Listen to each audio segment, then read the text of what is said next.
So you were in the army? I was. I spent about 8 years jumping out of planes for a living. And I woke up one day later. I jumped out of a plane and woke up 3 days later. Really? And that was the end of that. My career was over. I know, it's pretty crazy. What, did you crash into the floor or? Yeah, pretty much. My parachute didn't open properly. And Shouldn't you be dead? should be, maybe. Got a little lucky. Came in at about 70k an hour. Tore myself up pretty badly. And spent a lot of time in hospital in rehab. And as a result, no more job, no more career. Lots of medical, a very big medical journey, and that pushed me into music. After that, you went into a sort of down period? Very much so. I've actually been diagnosed with clinical depression and post-traumatic stress. And the post-traumatic stress was obviously from my life expectancy being shortened on this parachute side of things, but there was a big spiral of events. And for a guy at such a young age, I mean, this is, I was 23 at the time. How old are you now? I'm past If you 23. don't mind me asking. I'm over 30. Let's just say that. I'd finished high school and gone straight into the military at 17. So I graduated high school, went straight in, and that was my career.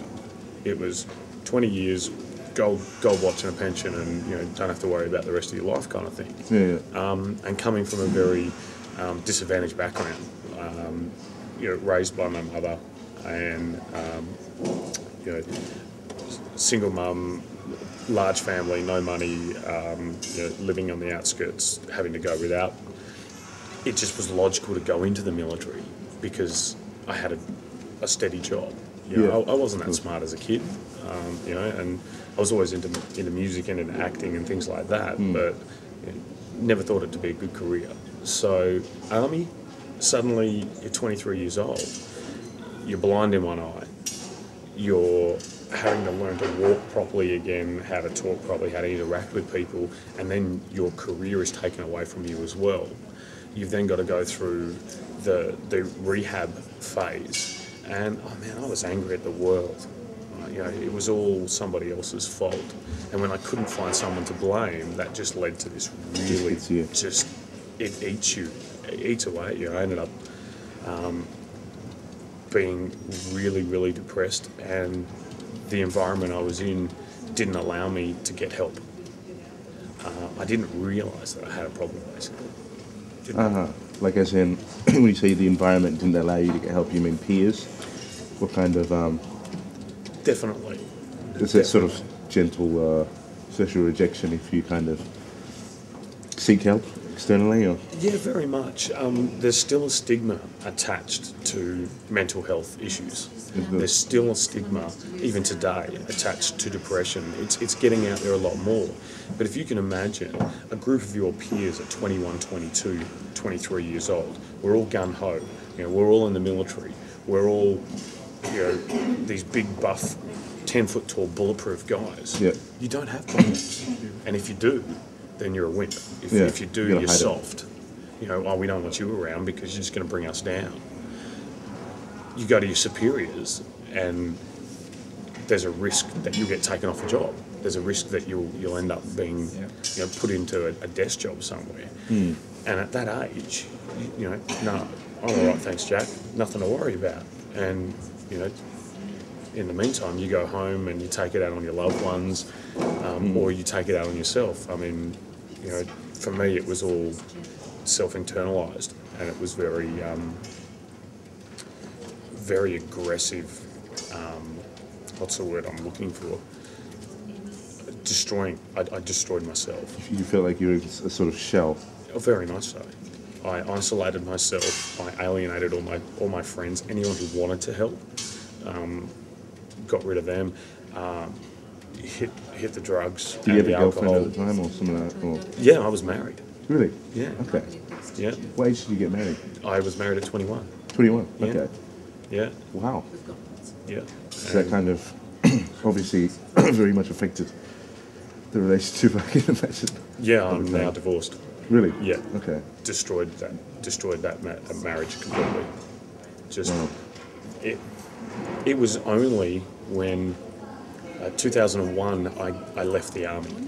I got a medical discharge, and the army said to me, "We're going to give you a pension, but you have to go and see these people to get that pension."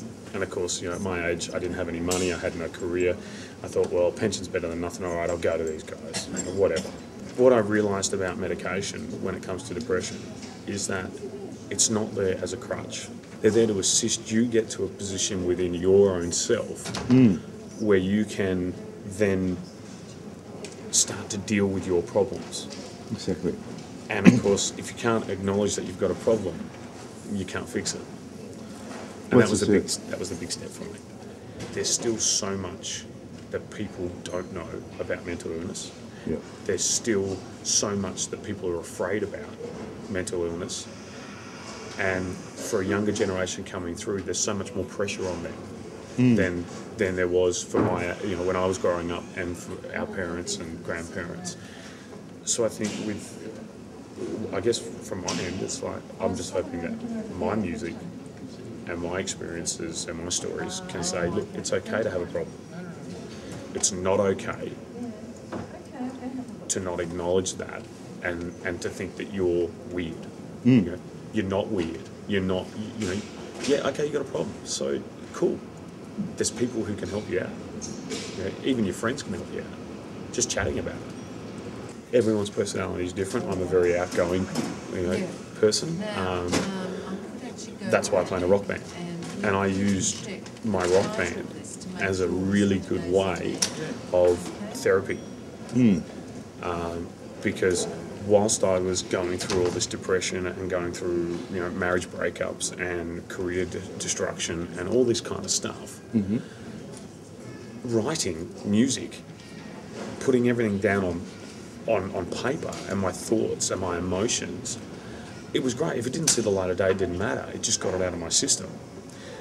Then I started meeting with other musos and finding that, we're all screwed up. That's it. There's so many artists that are just messed up. Artists are an interesting breed. And we started, I started to find a kinship with different people and realised that, hang on a minute, I was doing this when I was a kid. And that, I was happy back then, even though I was going through all this stuff as a kid. Let's get back to that. Exactly. And so I really used music as a way, if anything, I use music as a crutch, to be honest. That's fine. Art to be used as a crutch, I think, is fine because there's a certain endlessness to it. It's just sort of, it's not like a desire. It's not like a usual desire where it's like you take it and then you're like, oh. Exactly. But you just keep on going. Like you can only abandon work or art like that. You can only abandon. You can't finish it. If I hadn't have acknowledged, eventually that I needed to stop drinking, I needed to stop using all these crutches, and I needed to go and get some help and talk about this openly and freely with people, and not think that I'm a freak. As you said, who knows where you'd be? I could have gone down that road. I'm lucky, and I think music had a big part to play in that.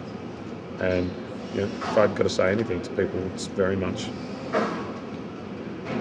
don't be afraid to get help. Don't be afraid to talk about things. Don't be afraid to look at yourself in a stupid way. Have a bit of a laugh. Laughter is a really good medicine. It's fantastic.